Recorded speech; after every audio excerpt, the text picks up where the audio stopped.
Hi, my name is Fatima Romo, and I'm going to talk about Atenolol versus Losartan in children and young adults with Marfan syndrome. Definition: Marfan syndrome is an autosomal dominant disorder of connective tissue affecting approximately 1 in 500 people. Cardiovascular disease, mainly progressive aortic root dilatation and dissection, is the leading cause of death in Marfan syndrome. Losartan selectively blocks the AT1 receptor, which causes a reduction in the effects of angiotensin II. Atenolol is a beta blocker that is cardioselective, acting on beta-1 receptors of the heart. No membrane stimulation effect or intrinsic sympathicomimetic activity.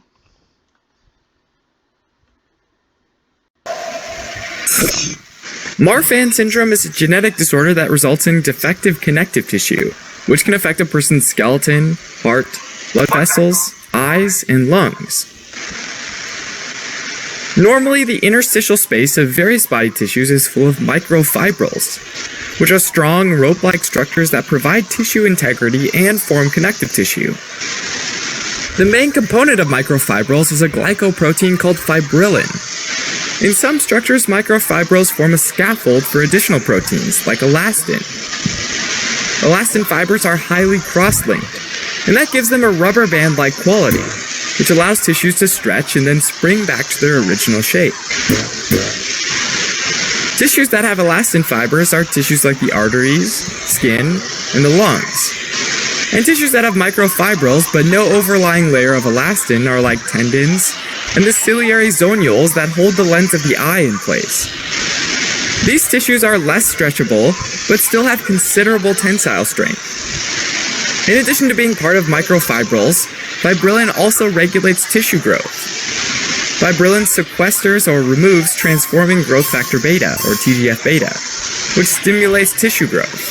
So fibrillin therefore lowers how much TGF-beta is available to stimulate growth. Marfan syndrome is caused by mutations in a gene called FBN1, or fibrillin 1, on chromosome 15. Marfan syndrome is autosomal dominant, which means that even if there's a normal copy of the gene, a single mutated copy of the gene, in other words a heterozygous mutation, is sufficient to cause the disease. The FBN1 gene encodes fibrillin 1 protein, one of 3 fibrillin subtypes.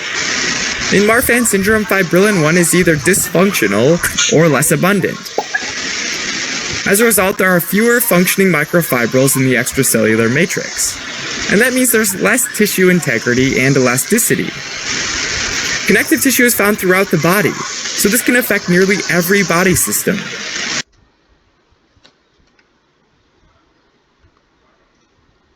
Applications in medicine.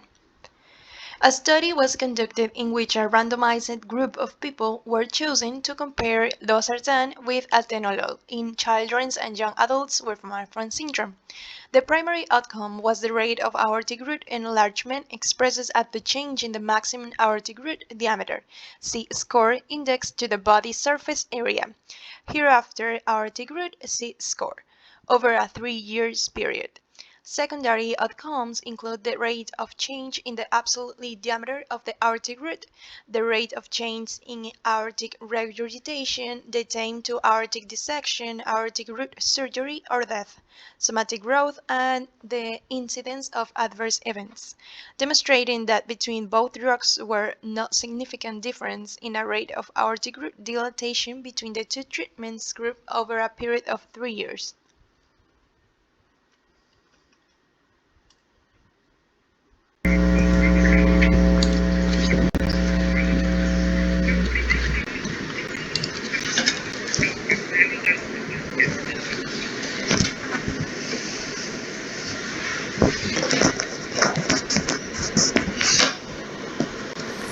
Welcome to EHJ Today in Chicago at the annual meeting of the American Heart Association. I'm Filippo Crea, Associate Editor of the European Heart Journal, and I'm sitting here with Professor Lacro from Children's Hospital in Boston, who has just presented a very interesting and innovative trial of Atenolol versus Losartan in children and young adults with Marfan disease. Our discussant is Professor Eleftheriades from the States, who is a cardiac surgeon. Nobody's perfect. And I'd like to ask you about the background of your interesting trial. So the Marfan trial was conducted under the auspices of the Pediatric Heart Network, and we sought to compare Atenolol with Losartan in young children and young adults with Marfan syndrome. For many years, the standard treatment in most centers has been beta blockers, like Atenolol. And this was based on a study published in 1994 by Shores and colleagues, which showed that propranolol reduced the rate of growth of the aorta in people treated with Marfan syndrome. But more recent studies suggest that Losartan, an angiotensin receptor blocker, might be better in slowing the aortic growth in people with Marfan syndrome. This based on a mouse model of Marfan syndrome and small human series. So this was a randomized trial to compare Atenolol and Losartan in a larger group of children and young adults. Can you summarize the results? So we found that there was no significant difference between the Atenolol group and the Losartan group. We found that the drugs were both effective in reducing the aortic root Z-score, so that the severity of the aortic root enlargement was improved in both groups, but neither drug was better than the other. Any comments on this trial, Professor Efteriades? Medical science has striven for decades to find a drug that could effectively treat aneurysm disease. There was great hope for Losartan because of many years of innovative work done by Dr. Dietz and colleagues that laid the foundation for TGF-beta dysregulation in the mouse model. So there was great hope. But the study did not show any difference between those two drugs. I would just add that beta blockers are really completely unproven as a therapy for aortic aneurysm. The Shores trial has many limitations, and the other literature besides the Shores study is mixed, to say the best about medical treatment. I think this is very important. Pros and cons. Pros. Losartan has been shown to attenuate TGF signaling in some disease states, such as chronic renal failure, presumably by decreasing the expression of TGF ligand receptors and activators. Losartan also decreased the rate of aortic root dilatation into a small series of children with Marfan syndrome. A small but significant difference was found in favor of Atenolol with respect to the absolute diameter of the Z-score for the aortic ring. Now, cons. This trial had several limitations. The study did not assess the effect of Losartan therapy on TGF. The study results may not be whispered to persons with Marfan syndrome who have a body surface area adjusted aortic root Z-score of 3.0 or less. The statistical power of the study was limited for the detection of significant subgroup finding and treatment difference for relative low rate of clinical events.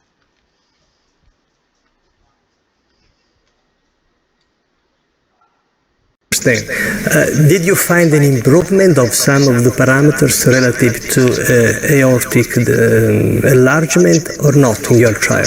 I mean, there's no difference because they are both to some extent good or because they are ineffective, as you say? Our conclusion is that they're both effective treatments. If you look at the aortic root Z-score, which is a reflection of the severity of aortic root enlargement, the aortic root Z-score went down over the course of 3 years. So not only it didn't increase, but went down. It went down, right. And we would expect, most of us clinicians who take care of patients with Marfan syndrome expect the Z-score to either stay the same or even increase over time. So the fact that the Z-score went down in both groups, I think is an encouraging Well, now finding. I want to understand, because you say they're both good, which means that perhaps this treatment can delay surgery to some extent. While your interpretation of that is slightly different, you say neither is good. Where's the truth? We have recently reviewed the literature on all medications used to decrease aortic growth.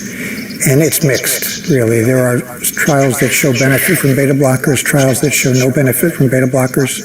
I really think the answer is unclear, and there may not be any benefit from beta blockers. That's not to say, Dr. Correa, that I'm not in favor of using beta blockers. I think that having a beta blocker on board may just limit that extreme hypertension that happens with severe exertion or severe emotion. It's that extreme hypertension that we have found is the trigger for aortic dissection. So I'm in favor of it, but I'm not convinced at all that it has benefit on the aortic wall and its growth. So perhaps can just... Issue applied in Ecuador.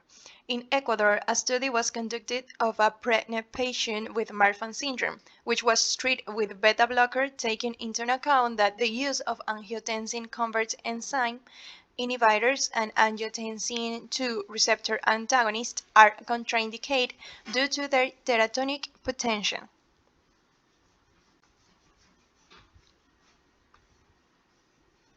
Conclusion. Among children and young adults with Marfan syndrome who were randomized assigned to Losartan or Atenolol, we found no significant difference in the rate of aortic root dilatation between the two treatment groups over 3 years. In the skin, Marfan syndrome can cause stretch marks, and in the lungs it can cause bullae to form, which are large spaces that replace the normal architecture of the lungs, and can cause a pneumothorax to form. In the eyes, Marfan syndrome is a risk factor for retinal detachment and a dislocation of the lens, which is usually in an upward direction. The most serious features, though, of Marfan syndrome are cardiovascular. The aorta dilates over time, which is a risk factor for aortic valve insufficiency, where blood leaks back into the left ventricle during diastole. The aorta also undergoes cystic medial necrosis, which is where there's degeneration of the tunica media, which is the central portion of the aortic wall. Both dilation and cystic medial necrosis weaken the aorta, making it susceptible to aneurysm, dissection, and ruptures. An aneurysm is an outpouching of a vessel, which weakens its wall even further. A dissection is where the inner wall, or intima, gets a tear, and blood tracks into a false lumen in the vessel wall. And this can occlude normal blood flow. An aortic rupture is a full-thickness tear, which allows blood to escape the vessel. And all of these complications can be fatal. Finally, Marfan syndrome is a risk factor for mitral valve prolapse, where the mitral valve pouches into the left atrium during systole.